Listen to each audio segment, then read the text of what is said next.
Texas is so important. It was won by Donald Trump in 2016. It has 38 votes in the Electoral College. Darren Lynn is in Houston for us.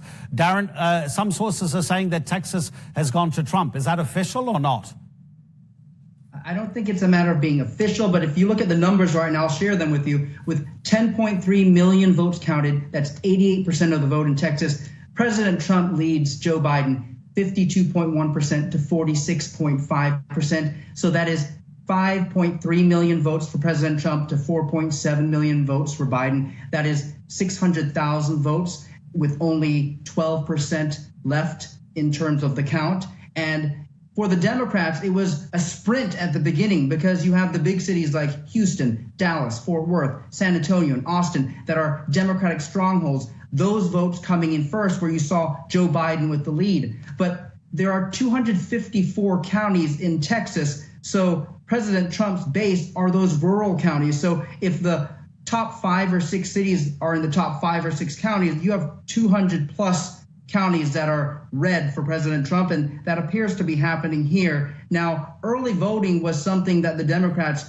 they were very excited about, saying that this is going to be our time to turn the state of Texas from red to blue. But President Trump has said all along that his base comes out on the day of election, today on Election Day, Tuesday. And that appears to have happened because, again, 52.1% to 46.5% for President Trump, 10.3 million votes in, 88% of the vote, and President Trump leading with more than 500,000 votes, near 600,000 votes to be exact. So I think right now the Republicans are breathing that sigh of relief because the polls before today's vote ended had President Trump leading by just 1%. But when you take into account the plus or minus 4 to 6% in terms of margin of error, you're seeing that play out as we get toward the end of the night with all the votes being counted. So the Democrats' dream of turning the state of Texas blue is not going to happen. The last time that took place was 1976, 44 years ago, when the state of Texas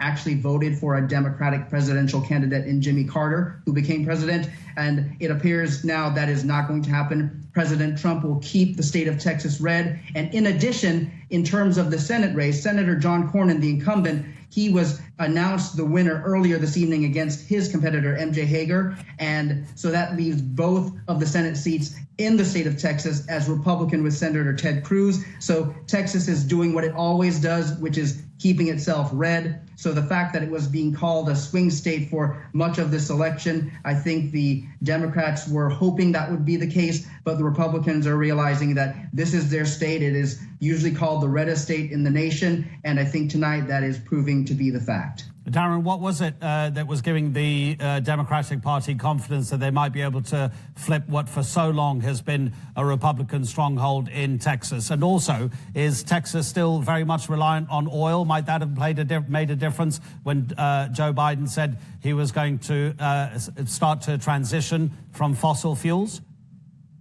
Well, there's no doubt about that. I mean, Texas is the oil and petrochemical capital of the world. So any little hint of saying that we're going to get rid or reduce oil in any capacity, that doesn't sit well when the majority of the economy here, especially Houston and the surrounding area, I mean, this is oil and petrochemical. So yeah, I'm sure that even though it only happened within the last week since that final debate between President Trump and Joe Biden, I think that resonated, especially with Trump's base, that the Republicans vote on Tuesdays, that they know that. And so that's what they have gone with as their ammunition. So just having that as saying, hey, you know what, Biden is not for oil and Texas being the oil capital, I think that played a big part in it. But in terms of the Democrats, they felt that the changing demographic over the past 4 years since Hillary Clinton's loss to President Trump, the larger Hispanic population with 30% of Hispanics making up the voting for all of Texas, and then adding in the Asian American population, the African American population. I think Democrats were hopeful,